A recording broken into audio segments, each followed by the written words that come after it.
आज मी आपणास दुःखाचं अस्तित्व आहे, दुःखाला कारण आहे, दुःखाचा निरोध करता येतो व तो दुःख निरोधनाचा मार्ग म्हणजे अष्टांग मार्ग, यावर मी धम्मदेशना देणार आहे. सर्व तर फार एवढा न्याय दिलेला आहे व्हिडिओ साहेबांनी की आता त्याच्यावर भाष्य करणं म्हणजे सावलेल्या घासाला जसं ज्या चावल्यानं जसं चव येत नाही तशा प्रकारचं होईल. फक्त मी एवढंच या पद्धतीने सांगेन की भगवान बुद्धाने की जे सुखाचा जे मार्ग सांगितले, बऱ्याच वेळा आपण दुःखाचा शब्द वापरतो, पण भगवान बुद्धाने कधी दुःखाचा शब्द कधी वापरला नाही, तरी सुखाचे मार्ग शोधले. या प्रत्येक मानवासाठी, मानवाच्या कल्याणासाठी त्यांनी अनेक मार्ग शोधले, अनेक सुखाचे मार्ग शोधले. प्रत्येक माणसाला काय गरज असते? सुखाची, आनंदाची, चांगलं राहण्याची गरज असते. तो मार्ग भगवान बुद्धांनी शोधलेला आहे. मग ह्या सुखामध्ये एक अडसर आहे, ते कोणतं आहे? दुःख आहे. सुखामध्ये अडसर दुःखच आहे. मग ते जे मध्ये अडसर आहे, मग त्याच्यावर भगवान बुद्धाने म्हणजे सुख मिळवण्यासाठी एक दुःखाचा जो मध्ये अडसर येतो आहे, तो अडसर कसा दूर केला पाहिजे, म्हणजे सुख कसं मिळवलं पाहिजे, हे भगवान बुद्धांनी प्रत्येक आपल्या सिद्धांतामध्ये प्रतिपादन केलेले आहे. प्रत्येक सिद्धांत कोणता आहे? या भगवान बुद्धांचा अनितीचा सिद्धांत घ्या, कर्मसिद्धांत घ्या, कार्यकारण भावाचा, प्रत्येकसमर्थ सिद्धांत घ्या, कुठलाही सिद्धांत भगवान बुद्धांचा घ्या, हा शास्त्रीय सिद्धांत आहे, विज्ञानवादावर आधारित सिद्धांत आहे.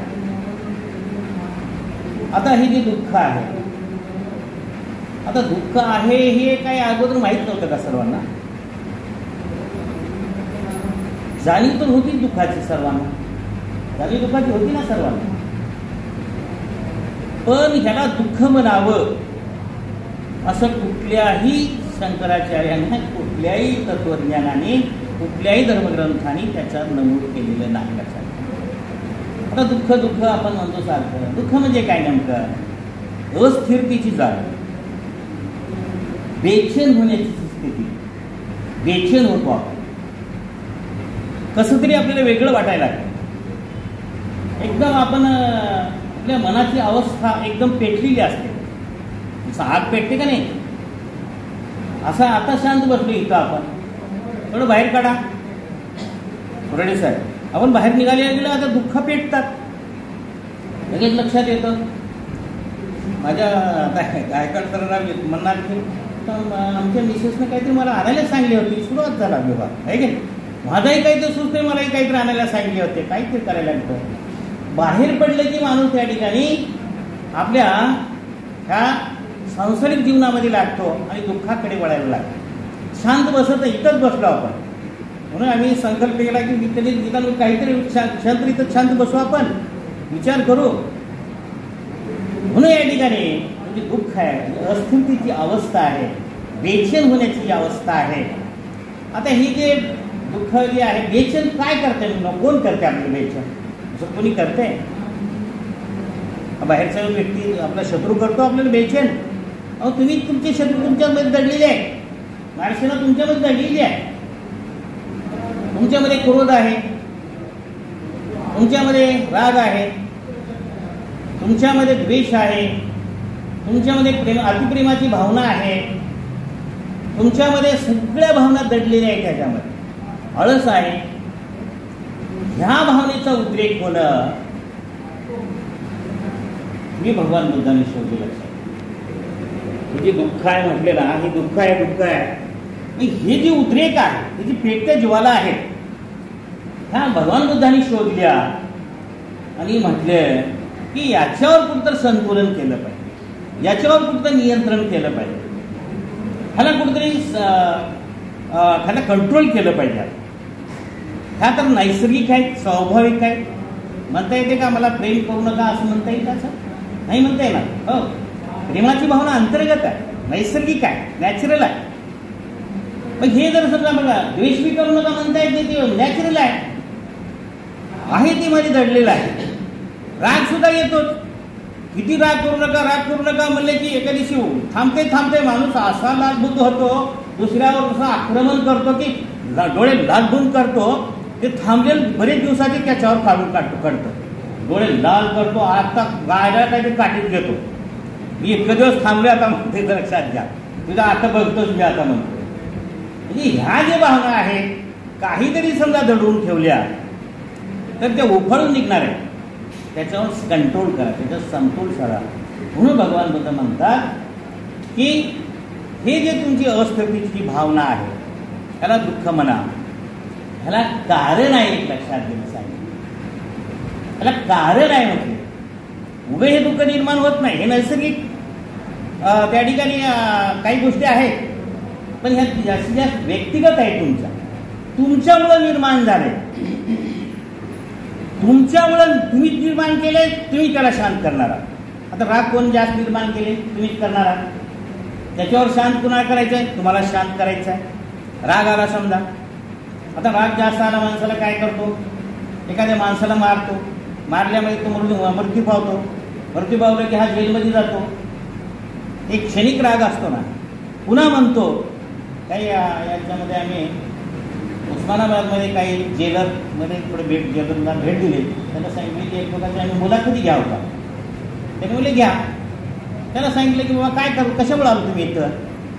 नाही म्हणजे मी बायकोला मारलो, रागाने थोडंसं राग आला मला, मारलो, असं मारलो, एकच झापड मारलो की ते खालीच पडली गेली बंद. त्यात इथंच चढतोय म्हणून पश्चाताप होते मला आता. म्हणजे क्षणिक जे राग आहे ते तुम्हाला सावरता आलं पाहिजे, त्याला नियंत्रित ठेवता आलं पाहिजे. हे भगवान बुद्ध सांगतात तुम्हाला. संतुलित करता आलं पाहिजे. म्हणजे प्रत्येक दुःखाला कारण आहे. काय कारण शोधलं पाहिजे. आणि कशानं शोधायचं तुम्हाला कारण? तुम्ही प्रज्ञेनं, विकसित बुद्धीनं शोधायचं आहे. बुद्धी आहे ना तुमच्याकडे, संसर्गिक बुद्धी आहे. आता हे कारणाचं बरेच लोकांनी मान्य केलं. भगवान बुद्धांचं तत्वज्ञान, जगात दुःख आहे, श्रवण आहे, बरोबर आहे. भगवान बुद्ध तुम्ही सांगतात जगात दुःख आहे, जगात दुःख आहे, पण ठीक आहे. पण या कारणाविषयी मतमतांतर होते. लक्षात. भगवान बुद्धांच्या विचारामध्ये आणि तत्वज्ञानाच्या विचारामध्ये, इतर धर्माच्या विचारामध्ये कोणते कारण आहेत? ते लोक म्हणत होते दुःख आहे. इतर धर्मीय लोक म्हणायचे की जे दुःख आहे ते कशामुळे निर्माण होत आहे? कारण महत्वाचं आहे. ते कारण कोणतं आहे? ते एक जण म्हणायचे कारण म्हटले, एकानं म्हटलं हे जे कारण आहे पूर्वजन्मीच्या कर्माचं फळ आहे म्हटलं. एका धर्माने काय सांगितलं? पूर्वजन्मीच्या कर्माचं फळ आहे. हे जे आता मी भोगतोय, मी अपंग झालोय, मी जे गरीब अवस्थेमध्ये आहे, मला जे दुःख आहे, मी कशामुळे होते? तर माझं पूर्वजन्मचं हे फळ आहे. मागच्या पूर्वजन्माने पाप केलेलं आहे, हे संचित कर्म माझं आता इथं ठरलं. हे भगवान बुद्धाला मत मान्य नव्हतं. हे भगवान बुद्धाला मत मान्य नव्हतं. पूर्वजन्मच नाही, पुनर्जन्मही नाही. भगवान बुद्ध स्पष्ट भाषेत सांगितले आपल्या सिद्धांताला. भागवतचं काहीच नाही. कोण बघितलं भागवतचं? पूर्वीचं काय कोण बघितलं? पुणे मी कावळा होतो का चिन्नी होतो काही सांगत राहतात. ते आत्मा होता, ह्याच्या दादा त्याच्या दादा सगळं खोटं तत्वज्ञान. भगवान बुद्धाला हे तत्वज्ञान मान्य नाही. पुन्हा एक सांगितलं त्या लोकांनी, इतर धर्मीयाने सांगितलं दुःखाचं मूळ कारण काय. त्याच्यामध्ये दोघांमध्ये सगळ्यामध्ये फरक आहे. लक्षात घ्या. भगवान बुद्धांच्या विचारामध्ये त्यांच्यामध्ये ते काय म्हणतात की हे सर्व ईश्वर निर्मित आहे, दैववादी आहे. हे जे घडतंय आहे, माझ्या जीवनामध्ये जे दुःख येत आहे, तुमच्या जीवनामध्ये जे दुःख आहे, ते कसं घडत आहे? हे ईश्वर निर्मित आहे. ईश्वराने ते ठरवलंय. पाचवीलाच बोललंय, कपाळावर लिहिलंय. कोण लिहिते? सटवीने लिहिलंय. तुम्ही कसं राहायचं, कसं जगायचं, कधी मरायचं, काय प्रयत्न करायचे, सटवीने लिहिलंय. आता हे भगवान बुद्धाला हे तत्वज्ञान मान्य आहे का? भगवान बुद्धाला हे तत्व मान्य नाही. हे ईश्वर निर्मित नाही. हे कोण निर्मित आहे? मानव निर्मित आहे. तुम्ही निर्माण केलंय. तुमचा लोभ मोह जास्त आला, तुमचा राग, तुमचा क्रोध, तुमचा आळस, हे दुःखाची कारण नाही. लक्षात घ्या. तुमची अनियंत्रित इच्छा. इच्छा पाहिजे कसं? एवढ्या इच्छा असावी नैसर्गिक आहे, तर एवढ्या शेजाऱ्याने टीव्ही आणली की आमची लगेच सुरुवात करते, तसलाच मोठा पाहिजे. सुरू झाली दुःखाला सुरुवात.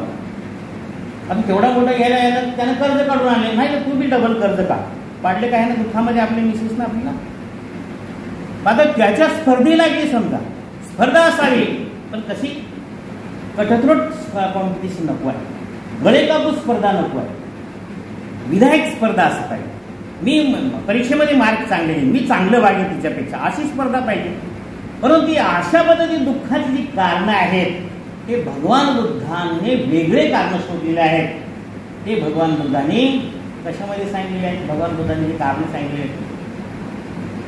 भगवान बुद्धांनी जे कारण सांगितले कशामध्ये सांगितले? त्याने तुमच्या प्रत्येक समुत्पादाच्या सिद्धांतामध्ये सांगितले, कार्यकारण भावाचं. भगवान बुद्ध सांगतात प्रत्येक गोष्टीला कार्याला कारण आहे. एखादीचा सुद्धा एक्झॅक्ट न्यूटन झाडाखाली बसल्यानंतर एक सफरचंदाचं फळ पडलं, त्याच्या डोक्यावर पडलं. त्याने विचार केला की हे असंच खालीच का पडलं, ते वर का गेलं नाही. त्याला लक्षात आलं, लोक म्हणायला की अरे पायगड आहे का काय की न्यूटन खाली का पडलं म्हणतोय, आहे का नाही, वर का गेलं नाही म्हणतोय. याला एवढंही कळत नाही का? पण त्यानं त्याचा पिछा सोडला नाही. त्यानं लगेच काय केलं, त्याचं कारण शोधायचं पाहिजे.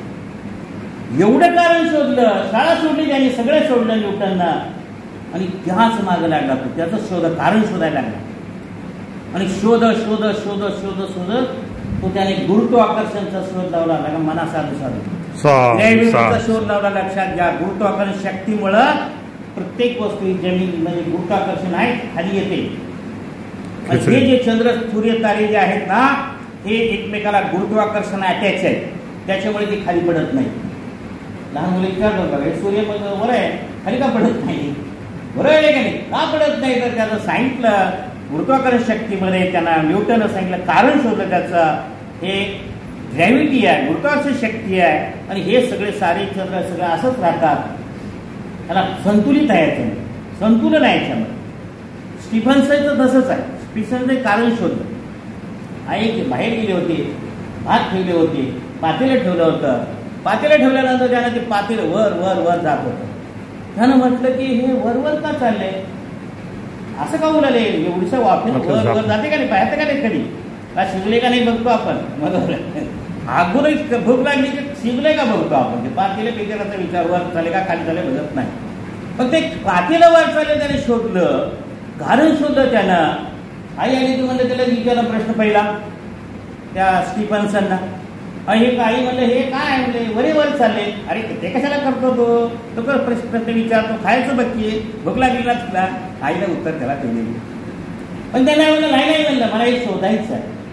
त्यानं असा शोध लावला, मग त्याच्यावरून अनेक संशोधन सुरू झाले स्टीफन्सनच्या वरच्या ह्याच्यातून.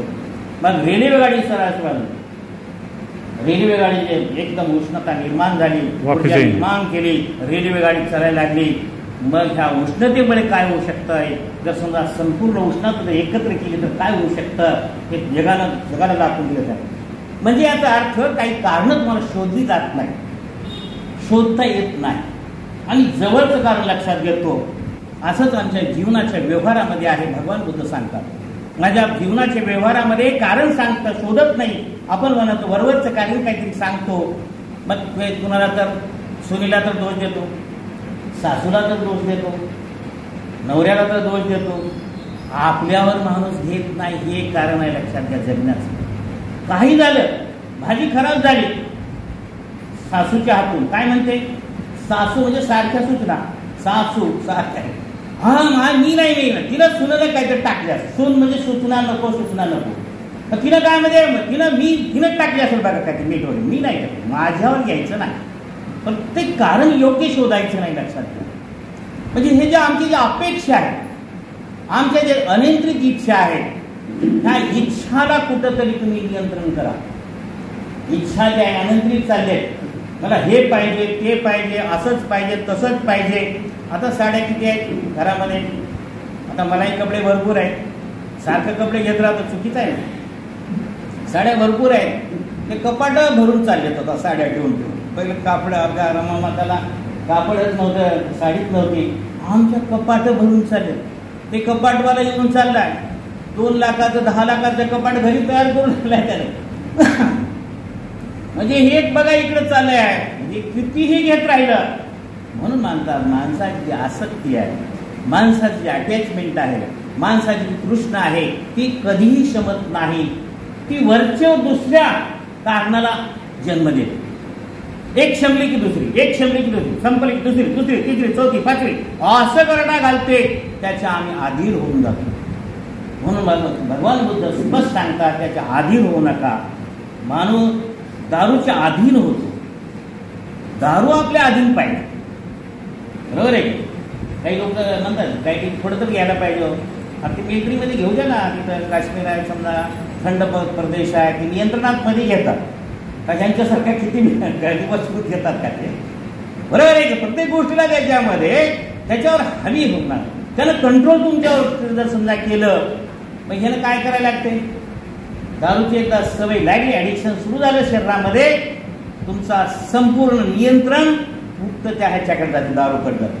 मग घराकडे बायको बाहेर गेले, काय करते ते भांडेच विकते. मला पैसे तिथे संपलेले असते, कधी कधी 10-100 रुपये दिलेले दारू पिऊन येते तो. मग त्याने गेले काय करतोय, मग ते भांडे विकायला लागते. काही विकते बघा घरातलं. म्हणजे काय झालं, हा तो कशाच्या भावनेच्या आहारी गेला, आता त्या दारूच्या अधीन झालं, त्याला ॲडिक्शन झालं. त्याला आता मला दुसरं काही नाही, त्याला काही सुधरत नाही. त्यांना विचारत नाही की हे माझी मुलगी आहे, हा माझा मुलगा आहे, हा शिकला पाहिजे, ह्याला मी पेन आणून दिली पाहिजे, ह्याला मी पुस्तक आणून दिलं पाहिजे, मी ह्याला हे केलं पाहिजे, ह्याचं मी संगोपन केलं पाहिजे, ह्याला मोठ्या VGTI मध्ये शिक्षणासाठी घातलं पाहिजे. ह्याच्यामध्ये तो विचार नाही करत. फक्त त्याच्यावर नियंत्रण त्या दारूने केलं असल्यामुळं त्याचं ॲडिक्शन जे आहे ते कमी करण्याचा त्या प्रयत्न झाला पाहिजे. अनेक संघटना तशा प्रकारचे कार्य करतात, त्याही गोष्टीला जास्त महत्त्व आहे. भगवान बुद्धांनी सुद्धा 45 वर्ष पायी चालून ह्या सगळ्या गोष्टी, ह्याचे ॲडिक्शन आहे, सगळ्या गोष्टी नष्ट केलेल्या आहेत. लक्षात घ्या. फक्त प्रवचन दिलेत अशातलाच भाग नाही. भगवान बुद्धाने ह्या सगळ्या गोष्टी दुःखातून त्यांना प्रत्येकाचं कारण शोधून देण्याचं कार्य भगवान बुद्धांनी इसवी पूर्व 6व्या शतकामध्ये केलेलं आहे, हे लक्षात घ्यायला पाहिजे. म्हणजे याचा अर्थ प्रत्येक गोष्टीला कारण असतं. दुःख आहे, दुःखाला कारण आहे, ते कारण तुम्हाला शोधता आलं पाहिजे. तुम्हाला कारण शोधता येणार गेले, तुमचं चिडचिड का होते, तुम्हाला राग का येतो, तुमचा क्रोध का होतो, ह्या गोष्टी तुम्ही समजायला पाहिजे. बरोबर आहे. बोलताना असताना आपण काय करत असतो, एक आपण बोलत असताना कुठे व्यवहार करत असताना त्या ठिकाणी जे मीपणाचा जो अहंभाव आहे, माझ्यातला तुमच्यातला, सर माझ्यात आहे ना, भाग नाही, हा अहंभाव एक जास्तीत जास्त दुःखाला कारणीभूत आहे. लक्षात घ्या. हे माझ्यातलं जाईच नाही, थोडं वाढतच चालेल त्याच्यामध्ये. त्याच्यात मी शून्य केलं पाहिजे, शून्याकडे मी गेलं पाहिजे. परंतु आमचे हे अहंभाव, आमची लालच, आमची सगळ्या गोष्टी त्या ठिकाणी वाढत चालली आहे. हे लालचीपणामध्ये सांगतो तुम्हाला. माणूस लालचीला जर समजा लालची झाला, मोह झाला, त्याला लोभ झाला की तो त्याला दुःखाला सुरुवात झाली. आमचे एक माली, तिने काय केले, आता सगळ्याच पुरुषांनी स्त्रिया सुद्धा, पुरुषांना लक्षात घेतलं, स्त्रियालाच म्हणलं नाही, सगळ्या पुरुष बी लालची आहेत, स्त्रिया बी लालची आहेत, त्या परिस्थितीवर अवलंबून आहे. आमची एक मामी थोडं लालची होती, आम्ही आपणही आहोत, पण ती थोडी जास्त लालची होती. तर ती काय केले, ते जळकोट लाली. जळकोट लाल्यानंतर काय झालं, जास्त जास्त सोन्याचं लाले तिला, जास्त सोनं जास्त मिळालं पाहिजे. ही जी लालच आहे ती फार घातक आहे. मग तिला का आली, जळकोटला आली, बाजारात आली. मग हे आपल्या लफंगे MA PhD केलेले, इंजिनियर झाले, डॉक्टर झाले लफंगी लोक आहेत, आता ठग लोक आहेत. हे सोनं खोटं नाटक, सोन्याच्या चिपा तयार करू लागले पाहिजे. आणि अशी बाई बघतात कुठं बसलेली, कुठं बाजारातून आलेले, तिच्याकडे जातात दोघं जण. अरे म्हणलं सोन्याची सांगतं, त्याच्यावर हे शायनिंग मारलेली आहे सोन्याची, सगळं झालं मारलेलं आहे. तिला म्हणले, हे बाई हे बघ, आम्ही आलो बाहेरून, आमचे सगळे पैसे एकानं चोरून घेतले, ते चोर आहे. पण ती म्हणतात सगळं आता आमच्याकडे काहीच नाही, पण एक सोन्याची चीप आहे, मी तुला देत होतो आम्ही, आणि तू काय करा, मला ते तुझ्या ते गळ्यातलं जे मंगळसूत्र आहे ते फक्त द्या. आता सोन्याची किंमत बरेच लाख असेल, किती तर लाख, 20-25 लाख असेल, पण तेवढं नको आम्हाला, ते तुला देऊन टाकतो, आम्हाला जायला पैसे नाहीत, तू आम्हाला दे. ही लालचीला पडली. लालचीला पडले की संपलं, आपलं झालं, आपलं संपलं म्हणून समजायचं. ती लालचीला पडले म्हणजे काय काय पाहिजे तुम्हाला, ते फक्त तेवढं सोन्याचं थोडं मंगळसूत्र असतं ना ते दे. त्याने ओरिजिनल मंगळसूत्र काढून दिले, त्याला चीप दिली, त्यांना हिला ते निघून गेले ठर. पुन्हा बघायला गेली ही ना, सांगितले जवळच्याला मी माझ्याकडे सोन्याची जी पेन दिलेली आहे, कारण असं असं माणसं आले होते, त्या ओळखलं त्या माणसानं. लगेच तिथं सावकार सोनार होता त्याच्याकडे घेऊन गेलं, तपासलं हे खोटं आहे. रडायला लागली धडधड, लक्षात घ्या. एवढं रडायला लागली याचा अर्थ लोह मोह हे जे आहे हे अतिरिक्त स्वरूपात जर समजा आपल्यामध्ये आल्या तरी दुःखाची जी कारणं आहे ती त्या ठिकाणी समजलं. फक्त एकच सांगतो तुम्हाला, अष्टांगिक मार्गामध्ये सरांनी व्हिडिओ साहेबांनी सगळ्या गोष्टीचा उपयोग केलेला आहे. फक्त एका गोष्टीचा मी उल्लेख करतो, फक्त त्या अष्टांग मार्गामध्ये सम्यक दृष्टी, सम्यक संकल्प, सम्यक वाणी, सम्यक स्मृती, सम्यक कर्मा, सम्यक आजीविका, सम्यक व्यायाम, सम्यक स्मृतीमध्ये सगळ्यात महत्त्वाचं आहे, सगळ्यात महत्त्वाचं आहे, त्यातल्या त्यात जास्त महत्त्वाचं म्हणजे सम्यक दृष्टी, सम्मादिठी. दृष्टी याचा अर्थ दृष्टिकोन, तुमचं समजण्याची पद्धत, तुमची अंडरस्टँडिंग कशी असली पाहिजे. सम्यक दृष्टीमध्ये भगवान बुद्ध सांगतात, त्या काळामध्ये सांगतात, वेळ याच्या अभावी तर 2 मिनिटांमध्ये तुम्हाला याचा समारोप करतो. सम्यक दृष्टी अष्टांग मार्गामधला हा दुःखमुक्तीचा मार्ग आहे. भगवान बुद्ध उपाय सांगतात, ते 8 मार्ग सांगतात उपाय दुःखमुक्त. सुखामध्ये कसं तुम्हाला जगायचं आहे, सुख कसं शोधायचं आहे. तर सम्यक दृष्टीमध्ये भगवान बुद्ध बोलतात, या जगाकडे पाहताना सम्यक दृष्टीने पहा. सम्यक म्हणजे यथार्थ, योग्य, अचूक. सम्यक याचा अर्थ योग्य, अचूक, समाधानकारक, बरोबर अशा अर्थाने सम्यक हा शब्द वापरला. दृष्टी याचा अर्थ दृष्टिकोन, तुमचं मत, तुमचा विचार, तुमचा सिद्धांत, तुमचं मत अशा अर्थानं वापरल्याचं. दृष्टिकोन याचा द्वितीयाचा पाली शब्द आहे. पण ह्याचा तुमचा सम्यक याचा अर्थ यथार्थ दृष्टिकोन, याचा अर्थ योग्य दृष्टिकोन. म्हणजे प्रत्येक गोष्टीकडे बघत असताना तुम्ही योग्य पद्धतीनं पहा, जसं ती वस्तू आहे त्याप्रमाणे पहा. खुर्ची आहे त्याला खुर्चीच म्हणा. आता समजा एखादी मूर्ती आहे त्याला मूर्ती म्हणते. समजा तिथं लाकडी मूर्ती आहे किंवा तांब्याची मूर्ती आहे तर त्याला तांब्याची मूर्ती म्हणून पहा. आता ही जे आता पितळीची जी मूर्ती आहे स्टॅच्यू आहे, आपण ह्याला काय मूर्तीच म्हणतो, आहे का नाही. ह्याच्यामध्ये जीव आहे का विचारलं तर म्हणेल का मी ह्याच्यामध्ये जीव आहे का नाही. आपण जसं आहे तसं पाहतो. फक्त भगवान बुद्धाचा जन्म आहे, त्यांनी आम्हाला मार्गदाता म्हणजे मार्ग दाखवलेले आहे. त्यांनी योग्य ते आम्हाला सांगितले, तर आम्हाला योग्य मार्गाने चालायचं सांगितलेलं आहे, सुखाच्या मार्गाने सांगितलेलं, आनंदाचा मार्ग सांगितलेला आहे. त्यांच्यामध्ये जर समजा विचारलं मला कोणता जीव आहे का त्यांच्यामध्ये, नाही आहे का. आम्ही त्यांच्या जीवाची पूजा करतो का, त्यांच्यामध्ये त्यांच्या जीवाची आम्ही नाही पूजा करतायचो. त्यांच्या किंवा आम्ही जर सुद्धा पुष्प वाहिले काय न वाहिले काय, त्यांना अगरबत्ती वाहिली काय न वाहिली काय, हे एक बाह्यांग स्वरूप आहे, दाखवायचं स्वरूप आहे, काहीतरी इतर एकत्र येण्याचं स्वरूप आहे. खरी जर समजा त्याच्यामध्ये आंतरिक जी शक्ती आहे, तुम्हाला यश मिळवून देणारी, तुम्हाला यशापर्यंत घेऊन जाणारी, सुख समृद्धी मिळवून देणारी एकच शक्ती आहे. ती शक्ती म्हणजे काया वाचा मनाने शुद्धी झाली पाहिजे. कायेची शुद्धी झाली पाहिजे. त्याच्यामध्ये 12 कुशल कर्म सांगितलेले आहेत आणि 12 अकुशल कर्म काही सांगितलेले आहेत. कर्मांमध्ये सम्यक कर्मांकामध्ये ते कुशल कर्म तुम्ही केले पाहिजे आणि ते अकुशल कर्म टाळले पाहिजे. तरच त्या ठिकाणी हे जे तुम्ही आपण जे पूजा अर्चा बौद्ध धर्मामध्ये आहे हे फक्त बाह्यांग स्वरूपात आहे. ह्याला कुठल्याही प्रकारचं असं झाल्यामुळं असं होईल, आमची भरतीने सांगत तर मी ऐकणार नाही किंवा तुम्ही ऐकायचं नाही, असं झाल्यामुळं असं चांगलं होईल, आहे का नाही. भगवान बुद्धाच्या पाया पडल्यामुळे समजा तुमचं मंगल होईल अशातला भाग नाही. जोपर्यंत तुम्ही तुमच्या कायेने, वाचेने, मनाने शुद्धी करत नाही, जोपर्यंत त्याच्यामध्ये बदल करत नाही, तोपर्यंत तुम्हाला सुखाचा मार्ग सापडत नाही. तुमच्या अनियंत्रित इच्छा, तुमच्या अनियंत्रित गरजा, तुमच्या अनियंत्रित सगळ्या तृष्णा ह्या सगळ्या कमी केल्या पाहिजे. त्याचं संतुलन केलं पाहिजे. जगण्याचा एक योग्य मार्ग तुम्हाला समजला पाहिजे, तरच तुम्हाला मुक्ती आहे. मुक्ती याचा अर्थ तुम्हाला समाधान आहे. मुक्त्याचा अर्थ कुठं जाऊन बसायचं नाही, स्वर्ग नरकाकडे जाऊन बघायचं. भगवान बद्दल या सगळ्या गोष्टी टाळल्या. कुठेही स्वर्ग नाही, कुठेही आत्मा नाही, कुठेही परमात्मा नाही, कुठेही ईश्वर नाही. ह्या सगळ्या गोष्टी थोतांड आहेत. ह्या सगळ्या गोष्टी नष्ट केल्या पाहिजेत. तुम्हाला जर तुमचा सुखाचा मार्ग शोधायचा असेल तर बाबासाहेबांनी सुद्धा आपल्या अशोक चक्र आहे ना, राष्ट्रध्वजामध्ये सुद्धा दुःखमुक्तीचा जे मार्ग दिलेला आहे त्याच्यामध्ये तिथं सुद्धा अष्टांगिक मार्गच आहे.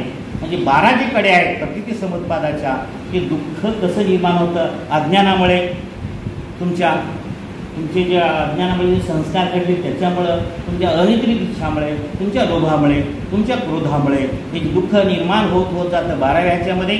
आणि 12व्या हे जर समजा तुम्ही अज्ञान तुमचं कमी केला, तुमचं जर समजा अनित्रित इच्छा कमी केला, तुमच्या सगळ्या ह्या ज्या समजा इच्छा सगळ्या जर कमी करत आलात तर तुम्ही 24व्या पिढीपर्यंत येऊ शकता. ते दुःखमुक्तीचा मार्ग आहे अशोक चक्रामधला.